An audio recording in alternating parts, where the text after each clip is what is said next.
En 2013, Forbes publie son dernier classement des 15 personnages de fiction les plus riches, et sans surprise, Jake Gatsby, le personnage du roman de Francis Scott Fitzgerald, en faisait partie, bien qu'il était à la dernière place. Ils estimaient la fortune de l'homme de 30 ans à 1 milliard de dollars une fois ajustée à l'inflation. Probablement suffisant pour faire des soirées tous les week-ends, même à New York. Pourtant, une enquête menée par le journaliste financier Kevin Rose remet en question la situation financière de Gatsby. Je précise de suite que si j'illustre avec les films, je me base uniquement sur le livre qui est le matériau de base pour connaître sa situation financière. Si le film sous-entend que Gatsby est ruiné à son décès, ce n'est absolument pas le cas de l'œuvre originelle. Gatsby est présenté comme venant de milieux très pauvres, et il était toujours sans argent lorsqu'il fait la rencontre de Daisy Buchanan. Sa fortune est censée principalement venir de la contrebande. Il faut rappeler que le contexte d'alors est celui de la prohibition. Le Volstead Act de 1919 mettait en action le 18e amendement de la Constitution des États-Unis qui interdisait la production d'alcool supérieure à 4%.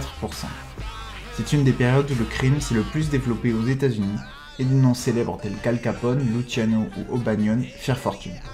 À partir de 1920, le temps d'installer le commerce, c'est donc au milieu de ce beau monde que Gatsby est censé avoir obtenu son argent. Pour imaginer ses entrées financières, on peut considérer qu'il a obtenu, au mieux, des résultats similaires à eux. L'histoire se passe en 1922, cela lui donne donc au mieux 2 ans et demi pour avoir amassé sa fortune. Durant son procès, les comptes d'Al Capone ont montré qu'il avait gagné 1 million de dollars en combinant les finances des années 1924 et 1925. O'Banion, son principal rival, pouvait se vanter d'avoir gagné 1 million de dollars en une seule année. George Remus, le roi des contrebandiers, a lui accumulé 6 millions de dollars en 4 ans, mais seulement après avoir conclu un accord avec des officiels. Il ne faut pas oublier que les affaires avaient eu le temps de s'établir. Le coût des pots de vin, de la sécurité, du transport de marchandises, des employés ou encore des avocats réduisait considérablement les bénéfices sur les premières années. Il paraît assez improbable que Gatsby ait pu gagner beaucoup plus qu'1 million de dollars avant l'été 1922. Tom Buchanan sous-entend cependant que Gatsby posséderait d'autres affaires, notamment de prêts et obligations financières. Si on ne possède pas plus de détails dessus, je vais considérer généreusement que Gatsby aurait accumulé jusque-là environ 1,3 million de dollars qu'il conserve en liquide afin d'éviter les taxes. Évidemment, le bien le plus cher pour Gatsby est son manoir, dont il dit qu'il lui a fallu 3 ans pour le payer. Étant donné qu'il était à la guerre jusqu'en 1918, son acquisition est récente. Beaucoup de rumeurs ont existé sur le manoir qui a inspiré celui de Gatsby. Kings Point Estate est pourtant l'un des plus probables. Je vous donne au passage dans la description des liens vers ces listes, avec notamment celui qui a inspiré le dernier film.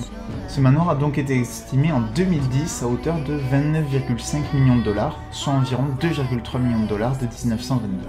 Accordons à Gatsby qu'il l'ait eu négocié à 2 millions de dollars. D'après Kenneth Snowden, dans les années 20, les prix immobiliers n'étaient faits au maximum que sur 50% de la valeur de la propriété, sur une durée de 5 ans et aux alentours de 5%.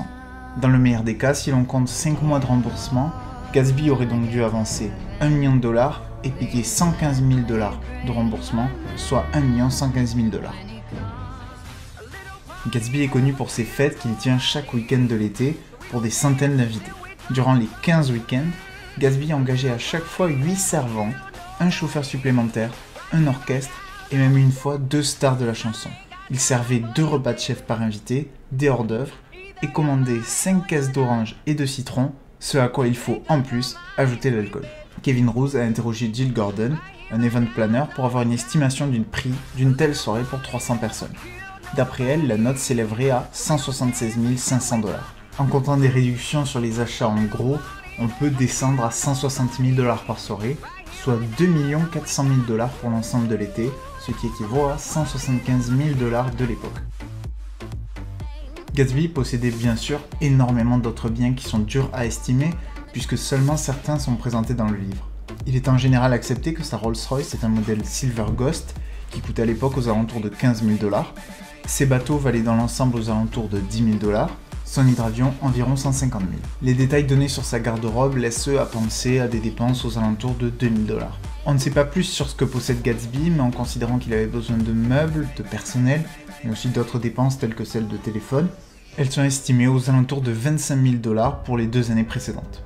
L'ensemble de ces dépenses s'élève ainsi à 202 000 dollars de 1922. Les revenus de Gatsby entre 1920 et 1922 sont donc estimés à 1,3 million entre la contrebande et ses autres affaires. Ses dépenses, elles, s'élèveraient presque à hauteur de 1,5 million de dollars. Si les chiffres ne sont évidemment pas parfaits, ils donnent une idée de la fortune de Gatsby, mais aussi de ses dépenses faramineuses. Et il est clair que Gatsby devait vivre avec beaucoup de crédit, car il manque 192 000 dollars de l'époque, ce qui équivaut aujourd'hui à 2 760 000 dollars. Une somme. Rocco Carriero, un gestionnaire de fortune de Southampton, considère Gatsby comme vivant largement au-dessus de ses moyens et dit qu'il n'accepterait jamais un tel client, sans même considérer l'illégalité de ses affaires. D'après lui, le train de vie de Gatsby requiert des entrées plus importantes que les siennes.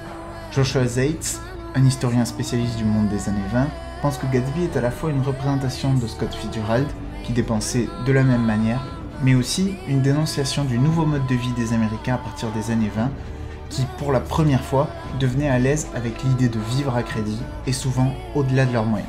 Forbes semble donc bien avoir tort, à la fois en considérant Gatsby comme un des personnages fictifs les plus riches, mais surtout en estimant sa fortune à hauteur de 1 milliard de dollars. Je vous avais promis la vidéo sur la trilogie Batman, mais au final elle est beaucoup plus longue que prévu, donc je vais la sortir en 2 parties, et j'ai donc dû la retarder un petit peu. C'est pour ça que j'ai voulu, entre-temps, faire une vidéo un peu plus simple. J'espère qu'elle vous a plu quand même, si c'est le cas, pensez comme d'habitude à aimer, commenter et partager. Merci et à bientôt.